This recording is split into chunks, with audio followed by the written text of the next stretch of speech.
नमस्कार, बहुत स्वागत है आपका। आप देख रहे हैं किस्मत कनेक्शन और मैं हूं आपके साथ शैलेंद्र पांडे। हम अपनी पूजा उपासना में ज़्यादातर भगवान को भोग लगाते हैं, भगवान से प्रार्थना करते हैं और उस भोग को बाद में प्रसाद के रूप में ग्रहण करते हैं।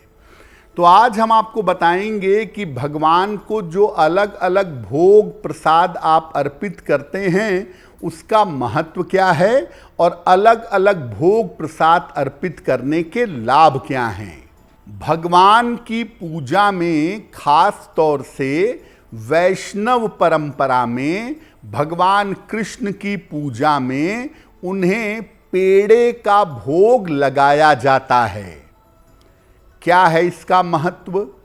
देखिए, पेड़ा सामान्यतः शुद्ध रूप से दूध से बनता है और आम तौर पर गोल होता है।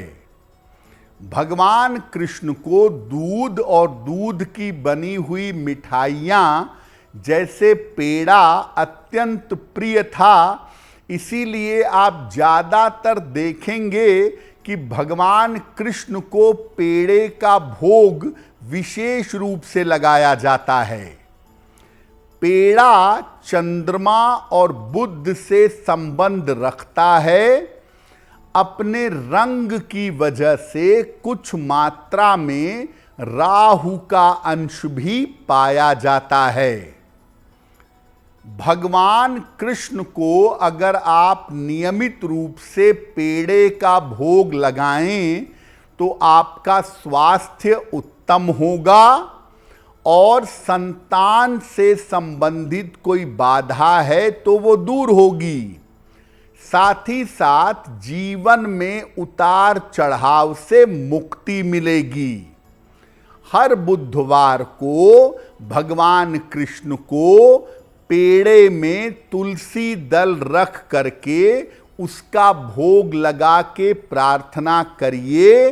आप जीवन के उतार चढ़ावों से बचे रहेंगे। कार्यक्रम में आगे अन्य भोग प्रसाद की बात भी करेंगे। अब एक और भोग प्रसाद की बात करते हैं जिसका लगभग पूरे दुनिया में पूजा में प्रयोग होता है और वो है बताशा। चीनी से बनने वाली एक प्रचलित मिठाई है बताशा। आम तौर पर अलग अलग तरीके की गोल आकृति की बनाई जाती है, लेकिन सामान्यतः बताशा गोल होता है। बताशा शुक्र की मिठाई है। शुक्र संबंधी समस्याओं के लिए इसका प्रयोग करना बहुत अच्छा होता है। अगर आपके दाम्पत्य जीवन में समस्या है तो शुक्रवार के दिन देवी को, मां दुर्गा को बताशे अर्पित करने चाहिए। अगर आप कर्ज से परेशान हैं और शत्रुओं से मुक्ति चाहते हैं तो एक बताशे पर 2 लौंग रखकर शनिवार को देवी को अर्पित करिए और बाद में उसको प्रसाद के रूप में ग्रहण करिए। कर्ज से, शत्रु और विरोधियों से आपको मुक्ति मिलेगी। एक विशेष तरह की मिठाई है इमरती। इमरती का जो भोग लगाया जाता है उससे किस तरह का लाभ होता है वो भी जानिए। उड़द की दाल से बनने वाली एक विशेष तरह की मिठाई है इमरती। विशेष तरह से गोल गोल घुमावदार होती है, कुंडली की तरह गोल गोल घुमाकर बनाई जाती है। राहु और केतु की समस्या से बचने के लिए पीपल के वृक्ष के नीचे इमरती का भोग लगाया जाता है। अगर कुंडली में दुर्घटना के प्रबल योग हैं तो सप्ताह में कम से कम एक दिन भगवान भैरव को इमरती का भोग लगाना चाहिए। शनिवार को अगर आप इमरती बांटें तो धन का अभाव बिल्कुल नहीं होगा, धन का अभाव नहीं होगा, धन की मुश्किलें दूर होंगी। प्रॉपर्टी संबंधी काम के लिए, प्रॉपर्टी संबंधी काम में सफलता के लिए भगवान वराह को भी इमरती का भोग लगाया जाता है। तो भगवान भैरव और भगवान वराह को विशेष रूप से इमरती का भोग लगाते हैं और उससे लाभ होता है। पूजा की बात हो, भोग प्रसाद की बात हो और लड्डू की बात ना हो, ऐसा संभव नहीं है। हर शुभ कार्य में, हर पूजा में लड्डू का भोग देवी देवताओं को लगाया ही जाता है। लड्डू की महिमा क्या है? देखिए, लड्डू कई तरीके का होता है। बेसन का लड्डू, बूंदी का लड्डू, मेवे का लड्डू, आटे का लड्डू।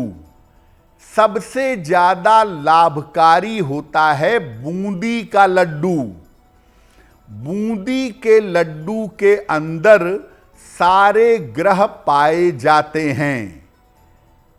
लड्डू के गोल दाने बुध हैं, मिठास मंगल और सूर्य हैं, सुगंध शुक्र और चंद्र हैं, पीला रंग बृहस्पति है और अलग अलग आकृति के दाने शनि भी है, राहु केतु भी है। भगवान को, खास तौर से गणपति को, भगवान गणेश को लड्डू का भोग लगाने से सारे ग्रह नियंत्रित होते हैं और सारी बाधाएं समाप्त होती हैं। हनुमान जी को बेसन के लड्डुओं का भोग लगाने से मंगल संबंधी समस्याएं दूर हो जाती हैं। अगर आपके काम में बहुत रुकावट आ रही है तो हर बुधवार को गणपति को कम से कम एक लड्डू का भोग लगाएं और उसे प्रसाद के रूप में ग्रहण करें। अगर कुंडली के मंगल की वजह से दिक्कत है तो मंगलवार को हनुमान जी को बेसन के लड्डू का भोग लगाएं और तमाम निर्धनों में लड्डुओं को बांट दें। ऐसा अगर नियमित रूप से आप करें तो मंगल की बाधाएं दूर हो जाएंगी। एक और भोग भी बड़ा महत्वपूर्ण है, वो है रसगुल्ला। खोए या छेने की बनी हुई गोल मिठाई जो रस में डूबी हुई होती है, वो रसगुल्ला है।